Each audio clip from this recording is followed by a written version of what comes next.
सभी को praise Lord जय मसीह की परमेश्वर के जीवित हाजिर में आप सभी का स्वागत है। हैप्पीएस्ट बर्थडे चैनल पर आप सभी का स्वागत है। आज इस हैप्पीएस्ट बर्थडे चैनल पर एक चेतावनी भरा मैसेज है। आप कहोगे भाई ब्लेसिंग दे रहे थे, चेतावनी कैसे?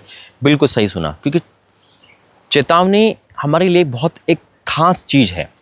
अगर मान लो कि वार्निंग मैसेज कहीं नहीं लिखा हो तो इंसान आँख बंद करके जा सकता है ना। आपको पता होगा कि कई बार इंसान किसी चीज़ में जाता है, वहाँ पे लिखा होता है अलर्ट, वहाँ पे लिखा होता है कि यहाँ जाना मना है। क्यों? क्योंकि वहाँ खतरा होता है, उस चीज़ को करना मना है। अगर वो इंसान नहीं मान रहा, बार बार जा रहा है, कोशिश कर रहा है, तो क्या होगा? अचानक से उसका नुकसान हो जाएगा। कई बार हम और आप भी मसीह लाइफ में भी अचानक से अपनी चलाते हैं, अपने आप की चलाते हैं। सुनो, और हमारे मम्मी पापा समझाते हैं, हमारे बड़े समझाते हैं, खुदा हमें समझाता है, वचन समझाते हैं, लेकिन हम नहीं समझते, हमें अपनी करनी होती है। और फिर अचानक से कुछ ऐसा होता है कि हमारा कोई बहुत बड़ा नुकसान हो जाता है। और फिर हम कहते हैं यार हमने तो बड़ी प्रार्थना करी थी, प्रभु क्यों नहीं माना? हमने बड़ी प्रार्थना करी थी किसी भाग को लेकर। बहुत खास टॉपिक है ये, तो इसीलिए चेतावनी भरा मैसेज होना ज़रूरी है। आजकल वार्निंग मैसेज देना बंद हो गया है। सिर्फ क्या कर रहे हैं कि कुछ भी करो फिर सॉरी बोल दो और कुछ नहीं होता है ना। पाप की सज़ा नहीं मिलती, गलत है। सज़ा तो मिलती है, लेकिन अगर हम प्रायश्चित में तो क्षमा भी करता है मेरा और आपका परमेश्वर। आमीन। आइए प्रार्थना करेंगे। धन्यवाद करते हैं पिता, आज का वचन सबकी जिम्मे कार्य करे यीशु मसीह के नाम से आमीन। खुदा ने वचन दिया है मुझे, नीति वचन और उसका 29। देखो, पहले तो धन्यवाद प्रभु का यहाँ पे लाने के लिए। निरंतर आपको प्रार्थना यहाँ से मिल रही है। दूसरा कि जिसका मुझे प्रेम ब्लेस करे। और मैंने आपको पहले भी कहा था कि इस चैनल पे शेयर किया करें आप। शेयरिंग बहुत ज़रूरी है। आमीन। अब यहाँ पे जो वचन है वो वचन है नीति वचन 29।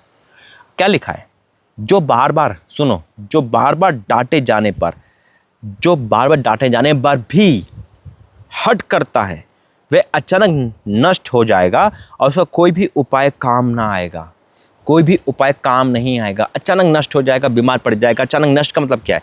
प्रॉपर्टी से नष्ट हो जाएगा, हेल्थ से नष्ट हो जाएगा, है ना। चाहे वो लड़की हो चाहे लड़का हो। अगर वो बार बार समझाने पे, बार बार डांटे जाने पे, परमेश्वर डांट रहा है, हमारे घर वाले डांट रहे, बेटा ये ऐसे काम नहीं करना, उससे शादी नहीं करनी, ऐसे जल्दी मत बनाओ, परमेश्वर मना करता है फिल्मी गानों पे मत नाचो, है ना। प्रभु वार्निंग दे रहा है, हमें बार बार डांट रहा है, लेकिन हम क्या कर रहे हैं? अरे हो जाएगा, सॉरी बोल देंगे, थैंक यू जीसस, और सॉरी जीसस, थैंक यू, गलती हो गई और क्षमा कर दो। या फिर हम पाप भी कर रहे हैं तो प्रार्थना करके पाप कर रहे हैं, प्रभु उस पाप में हमारी सहायता कर, है ना, हमें उस लड़की से मिला दे। क्या होता है कभी कभी हम प्रार्थना भी पाप के लिए एग्री कराते हैं परमेश्वर को, और फिर परमेश्वर समझाता है और जैसी मुसीबत आती है हम नष्ट हो जाते हैं। फिर हम कहते हैं यार हम तो इतनी प्रार्थना करने वाले, हम नष्ट क्यों हो गए? क्योंकि हमने क्या करा? बार बार डांटे जाने पर भी हमने हट करता है, हमने हट करा। और फिर क्या लिखा है? वह अचानक नष्ट हो जाएगा और उसका कोई भी काम उपाय नहीं आएगा। कोई भी चीज़ उपाय नहीं आएगी।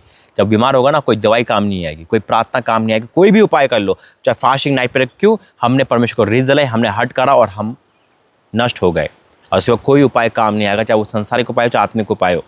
आज फिर मौका दे रहा मेरा आपका परमेश्वर कि हट करना बंद करे। परमेश्वर की माने, वो सब कुछ पूरा कर सकता है। आमीन। इस वचन के तौर पर वो आपका आशीष दे। आइए प्रार्थना करके धन्यवाद करते पिता, आज का वचन प्रार्थना संदेश तूने पिता हम सबको समझाया है, और हमने अगर कोई भी हट करे हम क्षमा मांगते हैं। आगे से हम किसी बात को हट ना करें पिता। वचन से हमारी आंखें के लिए धन्यवाद करता हूँ। जिसका जन्मदिन को ब्लेस करना, जो चरण उनको ब्लेस करना, यीशु मसीह के नाम से आमीन। God bless you. जय मसीह।